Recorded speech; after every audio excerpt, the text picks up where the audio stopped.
Hi வணக்கம் எல்லாருக்கும்.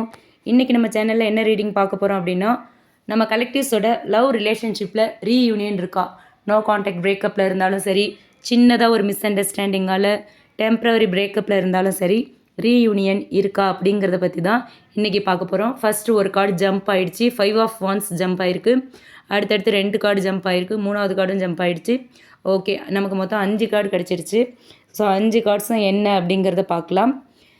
நம்ம கலெக்டிவ்ஸோட லவ் ரிலேஷன்ஷிப் ரீகன்சைல் ஆகுமா, ரீயூனியன் இருக்கா, டெம்ப்ரவரி பிரேக்கப், ஒரு சைலண்ட் ட்ரீட்மெண்ட், இல்லை ஒரு வேறு ஏதோ ஒரு நோ கான்டாக்ட் பிரேக்கப் அந்த மாதிரி இருந்தாலும் சரி, ரீயூனியன் இருக்கா அப்படிங்கிறத பார்க்க போகிறோம்.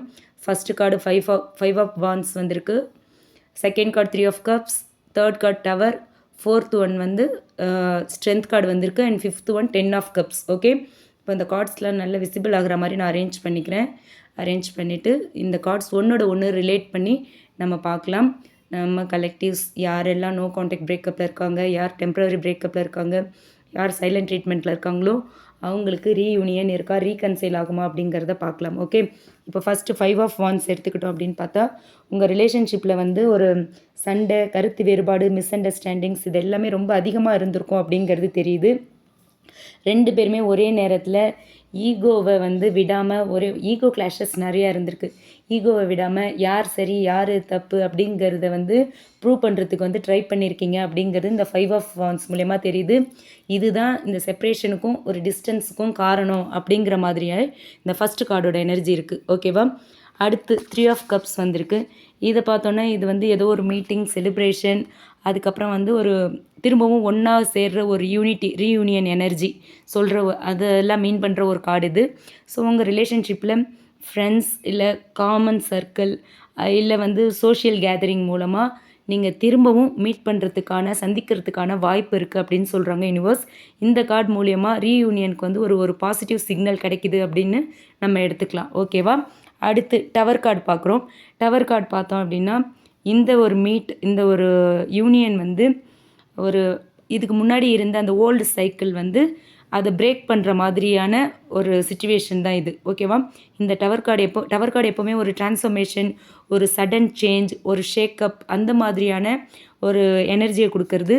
ஸோ இப்போது இந்த இடத்துல டவர் கார்டு வந்திருக்கு அப்படிங்கிற பட்சத்தில் பழைய சைக்கிள் பிரேக் ஆகுது, ஒரு நியூ பிகினிங், ஒரு ஒரு டிரான்ஸ்ஃபர்மேஷன் வருது அப்படிங்கிறத நம்ம இது மூலயமா நம்பலாம்.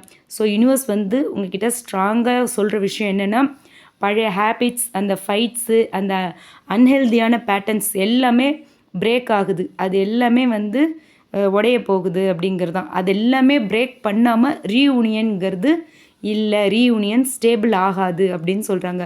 ஸோ டவருங்கிறது ஒரு பெயின்ஃபுல் எண்டிங் மாதிரி இருந்தாலுமே ஒரு ஃப்ரெஷ்ஷான ஒரு ஃபவுண்டேஷனுக்கான ஒரு எனர்ஜி தான். ஸோ இப்போ இது வரைக்கும் உங்களுக்குள்ள அந்த ஈகோ கிளாஷஸ், மிஸ் அண்டர்ஸ்டாண்டிங்ஸ், நிறைய கருத்து வேறுபாடுகள் அதெல்லாம் இருந்துச்சு இல்லையா, அது எல்லாத்தையுமே நீங்கள் பிரேக் பண்ணணும். பிரேக் பண்ணலன்னா ரீயூனியன் ஸ்டேபிள் இல்லை அப்படிங்கிறத சொல்கிறதுக்கான ஒரு கார்டு தான் இது. ஓகே, அடுத்து ஸ்ட்ரென்த் கார்டு வந்திருக்கு. ஸ்ட்ரென்த் கார்டு என்ன சொல்லுது அப்படின்னு பார்த்தோன்னா, அது ஒரு ஒரு ரீயூனியன் இப்போ உங்களுக்கு தேவை அப்படின்னா, அந்த இடத்துல ரொம்ப அமைதி தேவை, பொறுமை, பேஷன்ஸ். ஓகே, பொறுமை தேவை, செல்ஃப் கண்ட்ரோல் ரொம்ப இம்பார்ட்டண்ட். அதே மாதிரி ஃபர்கிவ்னஸ், நீங்கள் மன்னிக்கிற மனப்பான்மையோடு இருக்கணும். நீங்களாக இருந்தாலும் சரி, உங்கள் பர்சனாக இருந்தாலும் சரி, மன்னிக்கிற மனப்பான்மை இருக்கணும். ஓகேவா, அதை சொல்கிறது தான் இந்த கார்டு. ஸோ நீங்கள் 2 பேருமே ஒருத்தர் மேலே ஒருத்தர் ஒரு ஒரு சாஃப்ட் கார்னர் இருக்கணும், ஒரு சாஃப்ட்னஸ் இருக்கணும், லவ் இருக்கணும், அந்த கம்பேஷன் இருக்கணும். இது எல்லாம் இருந்தால் மட்டும்தான் இந்த ரிலேஷன்ஷிப் திரும்பவும் பில்ட் ஆகும்னு சொல்கிறாங்க. பாருங்கள், அந்த சிங்கத்தை அந்த பெண் அப்படியே தடவி கொடுத்துட்ருக்காங்க பாருங்கள். அந்த மாதிரி ரொம்ப சாஃப்டாக நீங்கள் ஹேண்டில் பண்ணணும். அப்படி ஹேண்டில் பண்ணால் மட்டும்தான் இந்த ரிலேஷன்ஷிப் பில்ட் ஆகும். அதுக்கு ஃபஸ்ட்டு நீங்கள் என்ன பண்ணணும், உங்களோட ஈகோவை விடணும் அப்படின்னு சொல்கிறாங்க யூனிவர்ஸ். ஓகே, உங்களுக்குள்ளே ஈகோ இருந்ததுன்னா அந்த ஈகோவை நீங்கள் விட்டீங்க அப்படின்னா ஒரு ஹீலிங் ப்ராசஸ் ஸ்டார்ட் ஆகும். இந்த ரிலேஷன்ஷிப் ஸ்ட்ராங் ஆகிறதுக்கான ஒரு வாய்ப்பு கிடைக்கும் அப்படின்னு சொல்கிறாங்க யூனிவர்ஸ். ஓகே, அடுத்து பார்த்தோன்னா ஃபைனலாக 10 ஆஃப் கப்ஸ் வந்திருக்கு. 10 ஆஃப் கப்ஸ் எப்போவுமே ஒரு ரீயூனியனை சொல்கிற கார்டு. இது வந்து நம்ம அவுட்கம் கார்டாக வச்சுப்போம். இது வந்து ஒரு பவர்ஃபுல் அவுட்கம் கார்டாக வந்து நம்ம எடுத்துக்கலாம். ஸோ ரீயூனியன் மட்டும் இல்லை, ஒரு லாங் டேர்ம் ஹாப்பினஸையும் இந்த கார்டு நமக்கு வந்து சொல்கிற மாதிரி இருக்குது. ஓகேவா? ஒரு எமோஷ்னல் ஃபுல்ஃபில்மெண்ட் இருக்கும். ஒரு ஃபேமிலி யூனியனுக்கான ஒரு ஸ்ட்ராங் சைன் இந்த கார்டு. ஓகேவா? எப்போவுமே 10 ஆஃப் கப்ஸ் பார்த்தோன்னா ஃபேமிலி கூட செலிப்ரேட் பண்ணுற ஒரு மோடில் தான் இருக்கும். அந்த எனர்ஜியை சொல்கிற கார்டு. ஸோ உங்களுக்கு ஃபைனல் அவுட்கம்மாக வந்து இந்த கார்டு வந்திருக்கு அப்படிங்கும்போது கண்டிப்பாக ரீயூனியன் இருக்குது அப்படிங்கிறத நம்ம உறுதியாக சொல்லலாம். ரீயூனியன் ஸ்லோவாக இருந்தாலும் ரொம்ப அழகாக இருக்கும். அந்த எண்ட் ரிசல்ட் வந்து ரொம்ப பியூட்டிஃபுல்லாக இருக்கும் அப்படின்னு சொல்கிறாங்க யூனிவர்ஸ். ஓகேவா? இப்போது இந்த ரிலேஷன்ஷிப்பை பொறுத்த வரைக்கும் மிஸ் அண்டர்ஸ்டாண்டிங்ஸ், ஈகோ கிளாஷஸ், அதே மாதிரி கருத்து வேறுபாடுகள், ஒருத்தருக்கு ஒருத்தர் விட்டு கொடுக்காம போட்டி போட்டுட்டு இருக்கிறது, இந்த மாதிரி ஹேபிட்டால் இந்த ரிலேஷன்ஷிப்குள்ளே ஒரு பெரிய ஒரு டிஸ்டன்ஸ் வந்திருக்கு, ஒரு செப்ரேஷன் வந்திருக்கு. இப்போ அடுத்து ஏதோ ஒரு மீட்டில் வந்து நீங்கள் 2 பேருமே சந்திக்க போகிறீங்க. ஃப்ரெண்ட்ஸ் சர்க்கிள் மூலமாகவோ இல்லை ஏதோ ஒரு சோஷியல் கேதரிங், ஏதோ ஒரு மொமெண்ட்டில் நீங்கள் ரெண்டு பேரும் மீட் பண்ண போகிறீங்க. மீட் பண்ணும்போது உங்களோட ஈகோவெல்லாம் விடணும். அந்த மிஸ் அண்டர்ஸ்டாண்டிங்ஸ், அந்த பழைய சைக்கிள், அந்த ஓல்டு பேக்கேஜை தூக்கி வச்சுக்கிட்டே நிற்கிறது, அது எல்லாத்தையும் விடணும்னு சொல்கிறாங்க. மெயினாக உங்களோட ஈகோவை விடணும். இந்த மாதிரி போட்டி போட்டுட்ருக்கக்கூடாது. ஒருத்தருக்கு ஒருத்தர் வந்து லவ்வை வந்து ரொம்ப ஷேர் பண்ணிக்கோங்க. பரஸ்பரம் உங்களோட காதலை வந்து நீங்கள் ஷேர் பண்ணிக்கணும். ரொம்ப அன்பாக நடந்துக்கணும், கேரிங்காக இருக்கணும் அப்படின்னு சொல்கிறாங்க. அப்படிலாம் இருக்கும்போது உங்களோட லவ் ரிலேஷன்ஷிப்பில் வந்து இந்த ரீகன்சைல் ஆகும், ரீயூனியன் இருக்கும். இது வந்து லாங் டேர்ம் ரிலேஷன்ஷிப் அடுத்த கட்டத்தை நோக்கி போகிறதுக்கான வாய்ப்பு இருக்குது. ஸோ ரீயூனியன் இருக்குது, ஆனால் இன்ஸ்டண்ட்டாக இல்லை, இம்மிடியேட்டாக ரீயூனியன் கிடையாது. கொஞ்சம் ஸ்லோவாக தான் இருக்குது. முதல்ல பழைய கான்ஃப்ளிக்ஸ் எல்லாமே கிளியர் ஆகணும். ஓகேவா? பழைய அந்த ஓல்டு பேக்கேஜஸ் எல்லாம் கிளியர் ஆகணும், பழைய கான்ஃப்ளிக்ஸ் எல்லாம் கிளியர் ஆகணும். அதுக்கப்புறம் கிராஜுவலாக ஸ்லோவாக இந்த ரிலேஷன்ஷிப் பில்ட் ஆகிக்கிட்டே இருக்கும். ஸோ தோராயமாக பார்த்தோம் அப்படின்னா 4 to 6 months வந்து ஒரு ப்ராப்பர் ரீயூனியனுக்கான சான்சஸ் இருக்குது. ஓகேவா?